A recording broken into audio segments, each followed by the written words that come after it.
Well, the good news, league form has improved a little bit. The bad news is, we're out of the FA Cup.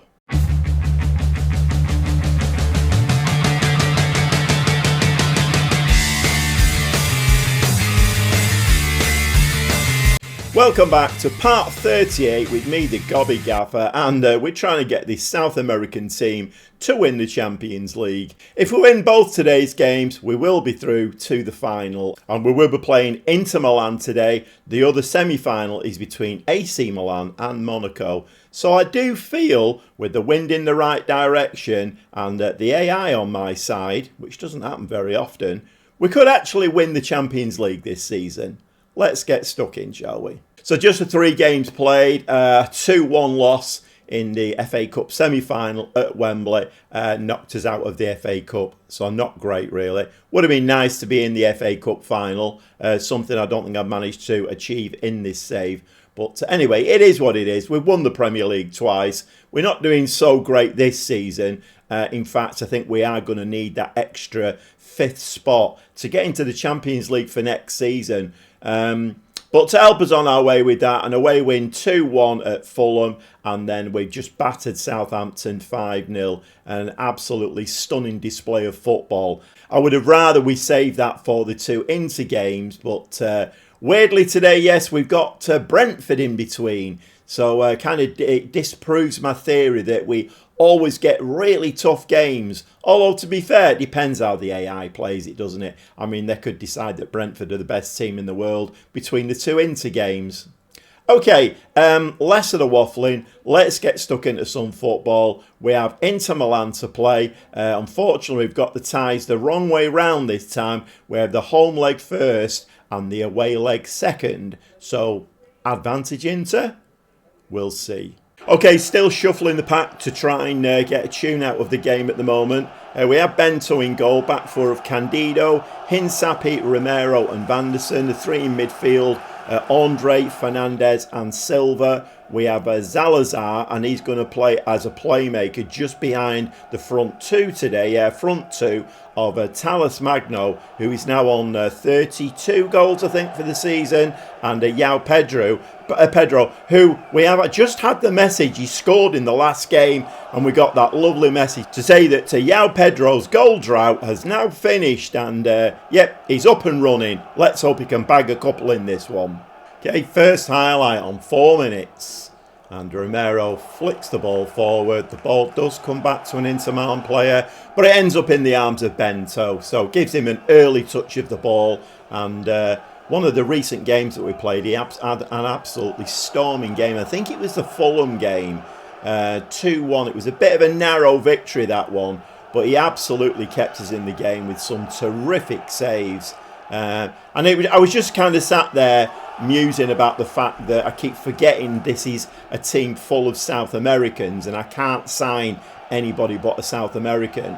And Bento, I think, has been with me since day one, more or less. And I was thinking, maybe that's the source of our problems. Maybe we need a new goalkeeper, but I can't find one. And then he puts in an absolutely brilliant performance and we beat Fulham 2-1. But, an early shot over the bar there for us. And Candido now is going to come in with this corner and looped over. Keeper takes that one really easily. And we don't seem to have started particularly well, if I'm honest. Okay, Candido with the throw into the box. And the keeper takes that one again. So Normov, he's having quite a comfortable little game there at the back. I don't think we've not really tested him yet, but whatever he's been asked to do, he's done it, quite easily. And this time he just decides to hoof it out. Can we get a head on that? Yes, we can. But straight to an Inter player. So, come on, lads. We need to press this ball. We need to win the ball back. Can we see some of that lovely football that we saw against Southampton? A 5-0 win, and that it was really, really nice. Although, to be fair, we didn't wake up until fairly late on in the game. I think we scored 4 goals in that game in about 20 minutes towards the end. But anyway, we have won the ball there. Talis Magno And that is the worst shot you'll ever see Tallis Magno. I never understand the match engine. He's got 30-odd goals this season. He's our leading goal scorer. And then they show him doing that. I mean, you would expect that from Signorella, the 19-year-old, you know, like rookie. Not Tallis Magno. 5 shots, 4 on target. XG is pretty poor, though. Okay, Normov again. Hoofing the ball out onto Pavard, onto this side where Pavard is standing. Ball there. They're just playing the ball around at the back at the moment. I mean, it'd be very nice if we could win that, because this game is very, very finely balanced at the moment. Silva, a goal before half-time would be beautiful. Vanderson now would not get in the space. I think the teams have actually, you know, got used to Vanderson, and they're not leaving the space for him to run onto. And ball through there. Is that going to be in the back of the net? Yes, it is. And we're 1-0 down in the semi-final of the Champions League against Inter Milan at home. Not ideal. Okay, chance to get it level. Zalazar. Very, very, very disappointing performance this. But to be honest, I've seen a lot of these off camera. I mean, the majority... Oh, what a goal from Zalazar, though. My word, did that go in. And that was an absolute beauty. And just as I was saying, most performances I've seen off camera have been very, very disjointed and below par. But Zalazar with the corner, the ball gets headed back out to him, and then he whacks the ball in past the goalkeeper with absolute beauty. Okay, we're just going to say are we going to say we're satisfied? You know what? I think we're going to say we're disappointed. Not very happy with what I'm seeing at all. Okay, we are going to make some changes, I think. Our striker's looking very, very tired. Almada is going to come on in midfield along with Rodrigo. And I think we're going to drop Zalazar back. And we will bring Villagra on, I think, in place of Silva. 3 changes at half-time, but we do need to get a couple more goals to take to their place. Okay, not an awful lot happening in this game. My front 2 are very tired. I have been rotating. I did rotate for a couple of the games off camera, just to try and keep my best players fresh, because like I say, the goal of this save is to... Come on, get to that ball. Look lively. The goal of this save is to win the Champions League now. So I am prioritising it. Ball over the top.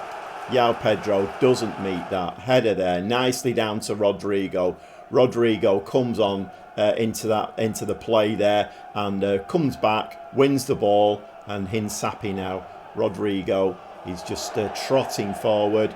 And I don't know whether he's going to pick this one up. Almada just about gets a toe onto that one. Villagra, Zalazar, Rodrigo takes that ball really well. And I think he's hit the crossbar with that one. And João Pedro very nearly gets the rebound. But Inter Milan coming away on the counter-attack now. And Hinsapi very nearly had that one. But then it seemed to me there's a lot of that going on in the match engine. You know, this like... changeover of play, like again there you see, and into there had a chance to go 2-1 ahead. Okay, we are looking a bit of a tired outfit now, but there's still 24 minutes of this game to go. Mastantuono and Savio, who are not really well anywhere near our regular strikers, but we do need some fresh legs up there, and we need to get a couple of goals going into the second leg. You know, Inter are going to be well up for it on their ground. Well, about 40 minutes of this game left now, and it is Inter with the ball. We can only hope that this highlight is them giving the ball away and we go down the other end. Okay, Candido has won the ball for us. Slide it into there. It's in the back of the net. Mastantuono has just come on. He isn't a striker by trade, but it's his 8th goal of the season. Been very disappointing, Mastantuono. He started out as a wonder kid and just hasn't progressed at all. 8 goals really. 4. I mean, he's not a striker, but he plays up there. But Mastantuono there, a very, very good finish. He picked that one out, back of the net, and we are winning now, 2-1. So we've come back from 1-0 down, and can we get another one now? Be very nice if we could just nick another one. But we need to be crunching into these tackles. Like that, just like that, lads. Yeah. Very, very poor ball out, though, from my goalkeeper. I mean, we did great work there. If I was that player of ours there who went in with that crunching tackle, I'd be absolutely screaming at my goalkeeper now. He worked his socks off to win the ball back, and then my goalkeeper just hoofs it forward. Very, very, very poor. So once again now, Inter with the ball, playing some little patterns of their own. Down that right-hand side, Mastantuono once again picks the ball up. Almada slides it onto that side. Candido, he's going to play the ball forward into Almada again. Mastantuono, can he get a second goal for us? Can Savio get a goal for us? That was very poor there from Vanderson, not like him. But we have got that second goal. Well, third goal, Mastantuono. I don't know what I'm saying. I'm going a bit bonkers. Mastantuono gets his second goal, but we are winning 3-1. And that sorts that out. I got myself in a little bit of a tiz there. But Vanderson very nearly gives the ball away. But Mastantuono has come on as a striker. And my word, 2 goals for the lad. Okay, no subs left now, but I have made a change of shape and we have gone into a cautious mentality. So a low block, fullbacks playing on defensive duties. We need to carry this lead into the, the away leg. We don't need to concede. But there's over 10 minutes of this game left yet, so anything could happen. Inter with the ball. They are going to want that second goal, aren't they? So to reduce the deficit going into the second leg. So when they're Bastoni, whenever he decides to take his free kick, ball over, Carboni fires the ball. Absolutely. I mean, he very nearly, if it had been a bit lower, he would have hit the corner flag with that. Well, 4 minutes of time added on, and it looks very much like we're going to take a very healthy 3-1 into that second leg. Well, I've been playing Football Manager a long time, and I don't think I've ever played a save like this before. Like I've said in previous episodes, I don't know whether it's glitched now. There are quite a few things happening in it that don't seem to, be the correct way that the game should be playing. So I don't know. I mean, I'm giving it the benefit of the doubt and saying it's not glitched. I mean, why would it? Creator Club is there for a reason. So, and we're not too far into the future, let's be honest. Yeah, a great win there. We're doing awfully in the Premier League this season. Absolutely shocking. And we had a really, really bad run where we just couldn't buy a win. We got knocked out of the FA Cup. I thought this season it might be a cup season, not a league season, cup season. No, we got knocked out of the FA Cup as well.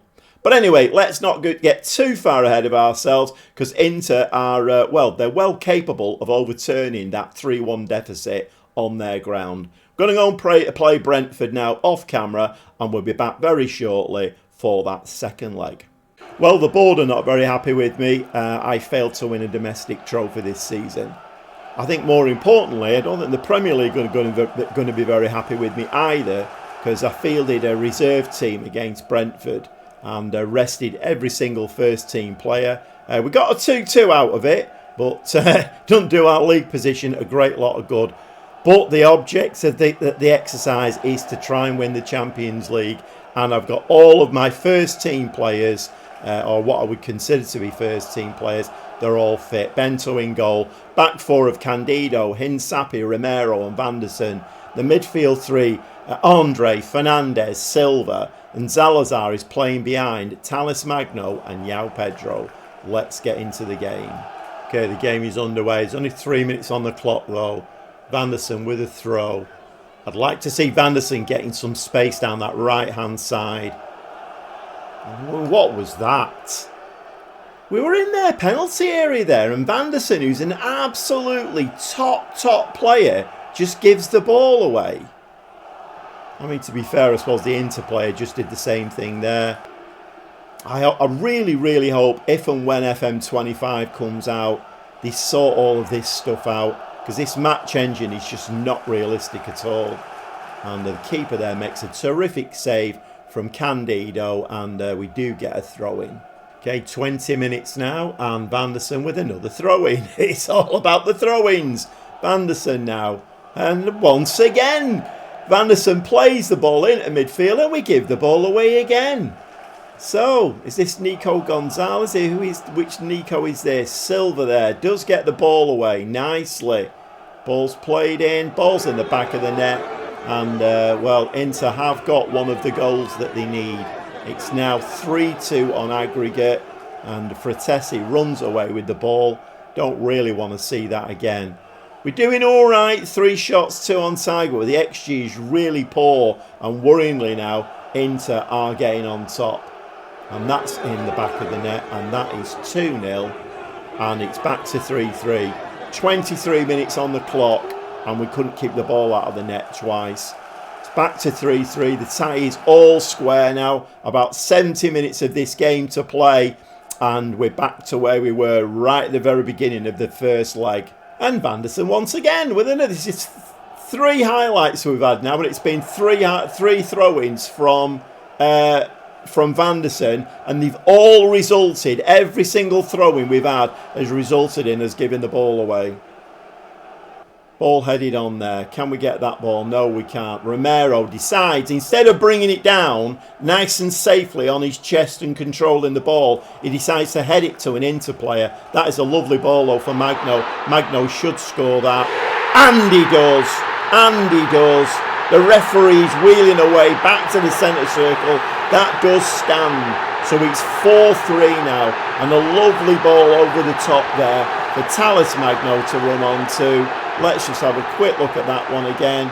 Salazar, Inter gave the ball away badly in midfield. So I'm complaining bitterly about us giving the ball away. But one of those, well, bits of buffoonery from the match engine actually works in our favour. Okay, I've got a decision to make now. Do I pat them on the back, or do I say I'm disappointed? I think we are. I give them a lot of grief. So I think we are going to say that we're pleased. And let's see whether that gives them the confidence to go ahead. Candido's looking very tired down that left-hand side. We will make one sub at half-time, and Barco will come on for him. Okay, I was prompted. João Pedro has had to go off injured. So I've made 3 subs. Mastantuono and Savio, the saviours of the first leg. Well, certainly Mastantuono was. But he is going to play as an attacking midfielder. In fact, we don't want them both on support, do we? So he can play as the attacking one. And Rodrigo has come on as the Mazzala. Fernandez looking very tired as well. Okay, how long left?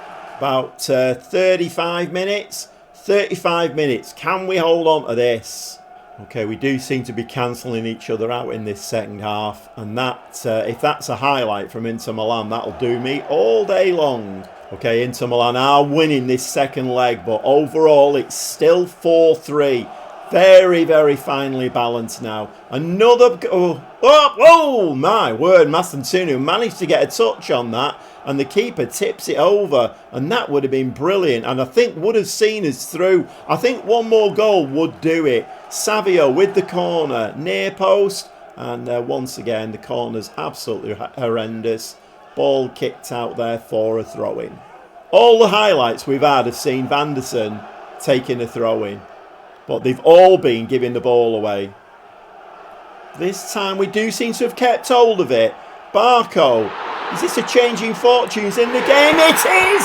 Barco fires the ball in the back of the net, and he does what Candido normally does, comes forward and just, slips that ball into the top corner, and he's 5-3 on aggregate now. And this is very, very nice. And for once in the game, a Vanderson throw-in doesn't result in us giving the ball away. It ends up with Barco, and that was beautifully placed. It's 5-3 now. Okay, about 10-12 minutes of this game left now. We have gone into our second low block tactic, and fullbacks on defensive as per usual. You're probably fed up with hearing me say that, but I just feel like anybody new that's watching won't know what I'm doing here. Villagra's had to come on as well. It's my last substitution, so we have got a very fit ball-winning midfield player in there, but he's going to have to work his socks off. Like I say, 12 minutes of this game and we need to stop Inter from scoring. Let's hope he crunches into a few tackles and doesn't get sent off. Okay, another couple of minutes on the clock and it is Inter throwing a ball into the box. The ball's headed in the back of the net and that is standing. So it's 5-4 now. 3-2 to Inter on the night. And this was very, very poor. Seeing as we've gone to a cautious mentality, that was pretty awful. Well, it's a good job that Barco got that goal for us. 4 minutes of time added on. And we do come out winners of the Champions League semi-final. And we're into the Champions League final now. Can we do this?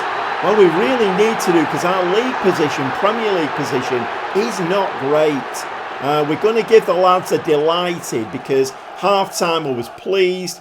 I mean, I'm not really delighted because I don't think we're playing very well at the moment, and we are letting goals in. We're letting teams back into games that I think we should be really winning. But anyway, we're going to give them a delighted. Let's be positive. Let's give them that pat on the back.